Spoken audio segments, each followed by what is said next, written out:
이 두 짐승이란 제목으로 말씀 전하고 기도하고자 합니다. 계시록 12장, 13장은 하나님을 대항하는 사단의 세력에 대해서 설명을 하고 있습니다. 심판 중에 이 땅에 일어나는 이 사단의 이 공격과 이 교회를 향한 대적하는 모습이 구체적으로 설명되어 있습니다. 12장은 용으로 묘사된 사단이 하늘에서 쫓겨나 분노하여 이 땅에 내려와 이 바다 모래 위에 섰다고 말하고 있습니다. 이는 창세기 3장 15절의 약속의 말씀이 이루어진 것입니다. 내가 너로 여자와 원수가 되게 하고 내 후손도 여자의 후손과 원수가 되게 하리니 여자의 후손은 내 머리를 상하게 할 것이요 너는 그의 발꿈치를 상하게 할 것이다. 창세기 15장 말씀입니다. 3장 15절 말씀입니다.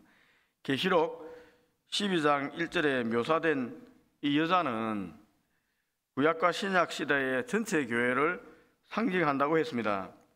따라서 구약의 약속의 말씀을 가진 이 구약의 교회에서 다윗의 자손으로 예수님이 나셨습니다. 예수 그리스도가 나신 것입니다. 그리고 우리 인간들의 죄를 대신 짊어지시고 십자가에 돌아가셨습니다. 우리가 이 예수님을 믿음으로 우리가 비록 여전히 죄가 있지만은 하나님께서 우리 몸에 흔적이 있는 예수 그리스도의 보혈을 보시고 더 이상 우리 죄를 보지 않고 죄가 없는 것처럼 간과하시고 어렵다고 인정해 주시게 된 것입니다. 이게 믿음으로 어렵게 된다는 칭의로의 핵심입니다. 죄가 있지만 예수 믿는 믿음으로 인해서 죄 없는 것처럼 간과하시겠다는 것입니다. 이는 사단이 더 이상 우리 죄를 가지고 하나님께 참소하지 못한다는 것입니다. 사단은 하나님 보좌 옆에서 우리의 죄를 참소했는데 예수 그리스도를 믿는 그 믿음을 보고 우리 더 이상 이 참소가 무력하게 됐다는 것입니다. 이는 하늘에서 자신의 위치를 잃어버린 것입니다. 그래서 사탄이 땅으로 쫓겨난 것입니다. 하늘에서 쫓겨난 영이 이 땅에 남아있는 여자의 후손들, 자손들, 즉 교회를 향해서 화를 내고 박해하는 것은 너무나 당연합니다.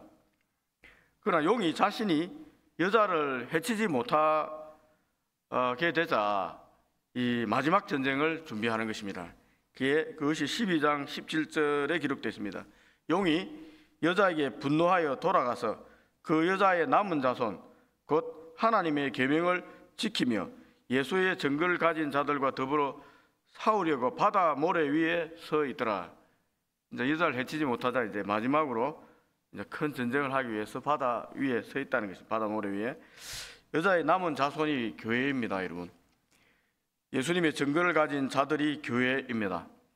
사단이 자신의 때가 얼마 남지 않았기 때문에 자신의 속한 자들을 지키고 이 땅의 교회를 무너뜨리기 위해서 땅에 내려와 바다 모래 위에 서 있습니다. 이런 왜 바다 모래 위에 서 있겠습니까? 전열을 가다듬고 사탄에게 자기에게 속한 진영을 강화하기 위해서입니다.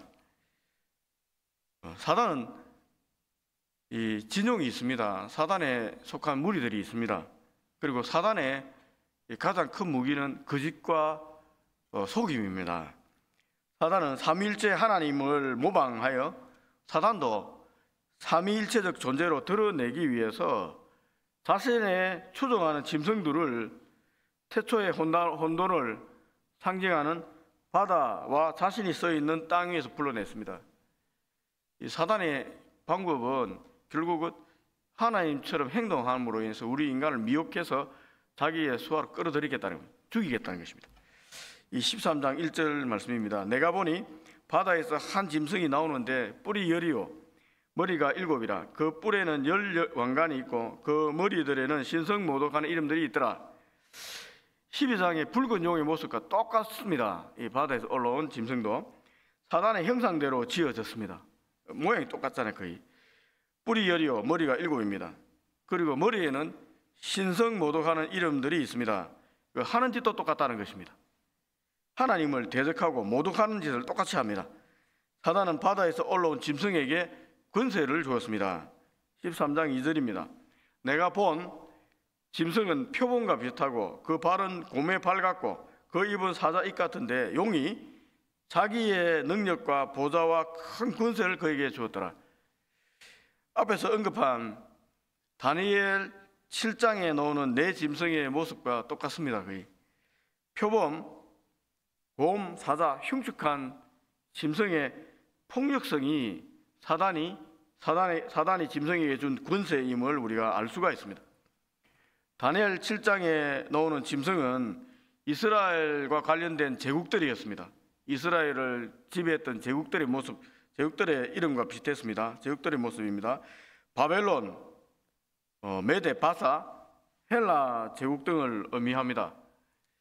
그런 흉측한 악의 제국의 총합으로서 바다의 짐승은 누구이겠습니까, 여러분? 요한 당시에 있던 로마 제국을 뜻하는 것입니다. 그 당시는. 그리고 2차 세계대전 당시에는 독일의 제3제국을 이끌었던 히틀러의 제국을 의미합니다. 그렇게 생각할 수 있습니다. 그리고 우리 일본 제국주의였다고도 생각할 수 있습니다. 하나님을 대적하는 악한 제국들, 이런 모습들이 다 이 흉측한 짐승이라고 할 수가 있겠습니다. 이들 세상의 제국의 배후에 사단이 있음을 우리가 알 수가 있습니다. 그러나 사단은 용을 경배하고 하나님을 대적하도록 짐승을 불러낸 것입니다. 13장 4절 5절 보면 이렇게 기록되어 있습니다. 이 짐승에게 권세를 주므로 용에게 경배하며 짐승에게 경배하여 이르되 누가 이 짐승과 같으냐, 누가 능히 이와 더불어 싸우리요 하더라. 또 짐승이 과장되고 신성모독을 말하는 입을 받고 또 42달 동안 말할 권세를 받으니라. 그런데 짐승의 머리 하나가 상하여 죽게 된 것 같다고, 그 상처가 나았다고 3절에 기록되어 있습니다. 3절입니다. 그의 머리 하나가 상하여 죽게 된 것 같더니 그 죽게 되었던 상처가 나음에 온 땅이 놀랍게 여겨 짐승을 따르고. 여러분, 완전히 죽은 건 아닙니다. 죽게 되었다가 나았다는 것입니다. 죽었다가 살아난 어린 양 예수님을 모방한 것입니다. 짐승은 죽은 것이 아니라 죽은 것 같았다가 살아났을 뿐입니다. 그런데도 사람들은 와 대단하다 하고 이 짐승을 따르는 것입니다. 그러자 자신이 신의 자리에 앉아서, 하나님 자리에 앉아서 하나님을 경배하는 교회를 이제 탄압하기 시작했습니다. 이 9절 10절입니다. 누구든지 기가 있거든 들을지어다. 사로잡힐 자는 사로잡혀갈 것이요 칼에 죽을 자는 마땅히 칼에 죽을 것이니 성도들의 인내와 믿음이 여기 있느니라. 이 교회를 탄압한다는 것입니다. 요한시대의 로마 제국의 황제 도미티아는 자신을 신의 아들이라고 선포하고 자신을 섬기라고 명령했습니다. 거부하는 교회를 죽이고 받겠습니다. 또 AD 69년경에 로마에 불을 지르고 갑자기 자살한 네로 황제가 그 당시에 죽지 않고 로마 동쪽 지역에 숨어 있다는 소문이 퍼져 있습니다. 그리고 이제 그쪽 지역에 있는 파르티아라는 곳에 도망가서 복수하러 올 것이라는 이야기가 많이 퍼져 있었습니다. 죽게 되었던 짐승이 다시 살아난다는 상징은 당시 이 네로가 귀환할 것이라는 소문도 반영되었다고 생각이 됩니다. 예수님의 십자가의 죽음과 이 부활, 이것을 모방한 이 패러디 같은 글을 지금 우리가 보고 있습니다. 바다에서 올라온 짐승은 결국 사단의 자녀로 예수님을 모방해 죽은 채 하다가 살아난 거짓 구원자를 의미합니다. 여러분, 거짓 구원자를 우리 적그리스도라고 합니다. 이 바다에서 올라온 짐승은 그리스도인 채 하는 적그리스도임을 우리가 직감할 수 있습니다. 그리고 오늘 본문으로 이어집니다. 요한이 또 보니 또 다른 짐승이 이번에는 땅에서 올라왔습니다. 11절 12절입니다. 내가 보매 또 다른 짐승이 땅에서 올라오니 어린 양같이 두 뿔이 있고 용처럼 말을 하더라. 그가 먼저 나온 짐승의 모든 권세를 그 앞에 행하고 땅과 땅에 사는 자들 처음 짐승에게 경배하게 하니 그 곧 죽게 되었던 상처가 나은 자다. 여러분, 뿔 달린 어린 양은 다니엘서 8장에 등장하는 메데 바사 제국을 상징하는 두 뿔 달린 순양의 이미지 그대로 지금 반영하고 있습니다. 이 계시록에 있던 상징들이 그냥 이렇게 나온 게 아니라는 것을 우리가 알 수 있습니다. 이 요한 사도는 구약을 굉장히 잘 알고 있습니다. 이 기록한 사람은. 그리고 요한 당시에 같이 살아 이 편지를 받는 교회 사람들도 당연히 구약과 구약에 대한 이야기를 굉장히 잘 알고 있습니다. 특히 다니엘서라든지 에스겔서라든지 이 묵시문학적인 종말에 대한 예언서들을 굉장히 잘 알고 있습니다. 그들이 사용했던 이미지들을 그냥 그대로 기록한 것입니다. 우리는 읽기 힘들지만은 그 당시 사람들은 이것이 어디에서 나오고 무엇을 상징하고 무엇을 얘기하는지 다 알고 있었다는 겁니다. 그러니까 읽기 어려운 글이 아니라 그 당시 사람들은 이것은 이렇게 상징하고 이것 뜻하는구나 알고 알 수 있었다는 것입니다. 용처럼 말한다는 것은 여러분 사단의 휘하에 있는 부활한 것을 말해줍니다.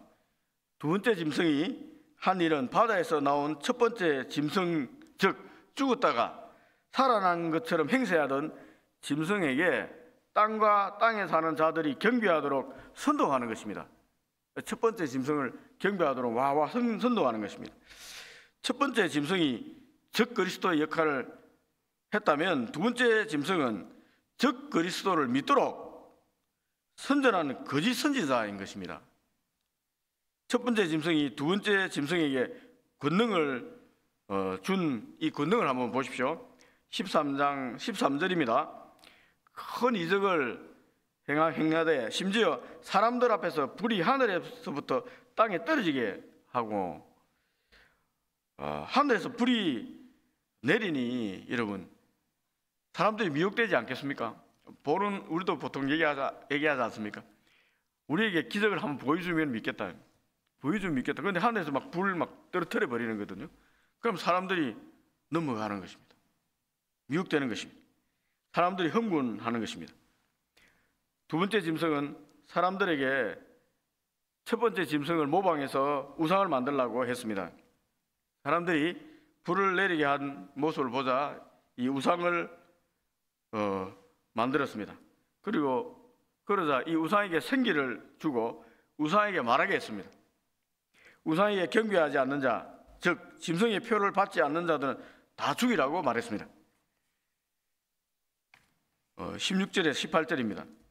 그가 모든 자, 곧 작은 자나 큰 자나 부자나 가난한 자나 자유인이나 종들에게 그 오른손에나 이마에 표를 받게 하고 누구든지 이 표를 가진 자 외에는 매매를 못하게 하니 이 표는 곧 짐승의 이름이나 그 이름의 수라. 지혜가 여기 있으니 총명한 자는 그 짐승의 수를 세어보라. 그것은 사람의 수니 그의 수는 666이니라. 우상에게 생기를 주었다는 것은 생명을 주는 성령을 흉내낸 것입니다. 짐승의 표 666을 받게 한 것은 7장에 하나님의 천사들이 믿는 자에게 이마에 하나님의 인을 찍은 것을 흉내낸 것입니다. 이 자기 사람이라는 거예요. 사단의 자기 사람이라는 것입니다. 666 사람의 수라고 하는데 어떤 사람을 가리킵니까? 이게 상징하는 이 상징적인 숫자입니다. 여러분, 이 히브리어나 이렇게 헬라는 각 음가에 알파벳 숫자 이 음가에 수가 있습니다. 수와 연결되어 있습니다. 이 수를 연결해서 해석하는 학문이 이제 게마트리아라는 수비학이 있는데 이 게마트리아 숫자 해석에 의하면은 히브리어로 666은 여러분 666 숫자가 나오는 것은 히브리어로 네로 황제를 뜻하는 이름입니다. 666을 이렇게 히브리어로 풀어서 숫자로 맞추면은 결국 네로라는 이름이 나오게 되어 있습니다. 한마디로 하나님의 백성을 대적하는 자들을 대변하는 상징적인 수로 666이라고 한 것입니다. 그 당시는 로마 제국입니다. 로마 제국을 상징한다고 할 수가 있습니다. 666의 표를 받은 자는 자신도 모르게 하나님을 대적하는 사단의 종이됨을 말하고 있습니다. 여러분, 로마 제국의 황제가 스스로 신의 아들이라고 했잖아요. 그 황제를 숭배하게 되는 거예요. 로마 제국의 모든 것을 인정하고 따라가게 되면은 결국은 하나님을 대적하고 사람 우상을 숭배하게 되는 것입니다. 얼마나 끔찍합니까, 여러분? 하나님의 권능을 받은 선지자처럼 사람을 미혹하는 사단과 그의 두 졸개 짐승들을 보십시오. 여러분, 깨어있지 않으면은 자신도 모르게 이 짐승의 표를 받게 됩니다. 그들 속하는 거예요. 우리 앞에 막 미혹하는 말을 하고 또 능력을 행하는 자들이 있으면은 우리도 모르게 하나님 아들인갑다 싶어서 고개 숙이는 것입니다. 용이 바다에서 올라온 첫 번째 짐승, 땅에서 올라온 두 번째 짐승은 용과 함께 올라온 이 두 짐승은 완전히 이 사단적 이 삼위일체의 모습을 보입니다. 하나님과 교회를 대적할 이제 완벽한 진영을 갖춘 것입니다. 이제 최후의 전쟁이 얼마 남지 않은 거예요. 사단의 파상 공격에 이 땅에 존재하는 하나님의 교회는 어떻게 싸워야 하겠습니까? 이길 수 있겠습니까, 여러분? 그리스도인들이 필요한 것은 무엇이겠습니까, 여러분?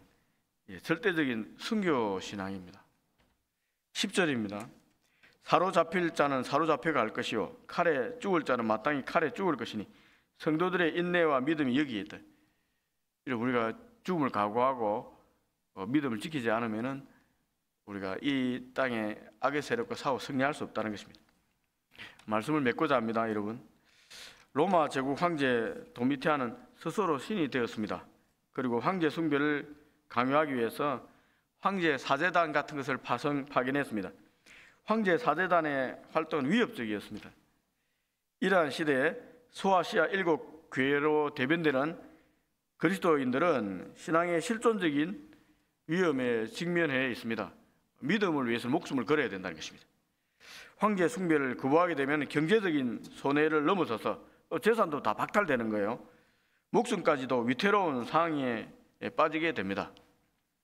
이런 요한계시록의 저자의 시대, 즉 로마 제국의 도미티안 황제의 교회를 향한 위협과 박해가 여러분 한국 교회에서도 역시 실존적인 의미를 가지고 있습니다. 모양은 바뀌었지만 비슷한 의미를 가지고 있다고 생각이 됩니다. 여러분, 지금 이 시대 한국 교회를 위협하는 두 땅의 짐승이 역시 있음을 우리가 영적인 눈으로 볼 때 보게 됩니다. 몇 가지를 한번 살펴보면은 여러분, 첫째, 교회의 잘못된 성장 이데올로기입니다. 이 거짓말한 둘째 선지자들이 막 이렇게 부추기는 거예요, 여러분. 교회 자체의 본질을 상실하고 수단과 방법을 가리지 말고 이 성장이 최고라고 이 세속화시키는 거예요. 큰 게 최고다. 막 교회가 십자가의 예수님을 섬기는 것인지 성장을 약속하고 부를 약속하는 첫 번째 짐승을 섬기는 것인지 알 수 없게 됐습니다. 교회 안에 이 둘째 짐승과 같은 이런 거짓 선지자의 말에 넘어가는 것입니다. 두 번째, 교회에 파고든 개인주의입니다. 이 개인주의를 사단의 세력으로 봐야 됩니다. 이기주의는 결국 교회 공동체를 무너뜨리게 됩니다. 여러분, 세상에서 지금 얘기하면은 교회 다니는 사람들이 굉장히 이기적이라고 얘기합니다. 독단적이고, 여러분, 너희들만 잘 된다고, 우리 자기들만 거룩한 채 한다고, 교회 교인들 하면 이기주의자 이렇게 생각할 때도 많습니다. 결국 교회 공동체를 무너뜨리는 것입니다. 교회는 이기주의지 않습니다, 여러분. 자기를 부인하고 이 이웃을 내분과 같이 사랑하는데 왜 이렇게 이기주의적으로 얘기 듣습니까? 만약 우리가 그렇게 행동한다면 우리가 교회에서 배운 겁니다. 교회에서 그렇게 행동하고 우리가 거룩한 체하고 우리는 세상에 다르다 하지만 세상 안에 있습니다. 세 번째, 현대 자본주의입니다. 자본주의에서 최고는 물질입니다. 교회 파고들은 이 황금 만능주의, 물질 만능주의는 두 번째 짐승이 만들어 놓은 살아있는 우상이라고 할 수 있습니다. 경제적인 부를 약속해 주면은 첫 번째 짐승을 숭배하기 위해서 인을 받을 교회도 많을 겁니다. 660이란 사단의 도장도 막 받을 겁니다. 이미 물질에 의해서 점령된 교회가 많다고 생각이 됩니다. 교회에 오면은 부자 되고 뭐 병도 낫고 남들보다 앞설 수 있다. 그래 하면은 축복기도 받으려고 막 전부 다 미친 듯이 나가는 사람들도 많습니다. 교회 자체가 이미 사단이 얘기하는 이 물질주의에 넘어간 거예요. 이 첫 번째 짐승이 물질을 줄 수 있다. 마태복음 4장에 예수 유혹했던 마귀가 했던 거 아닙니까?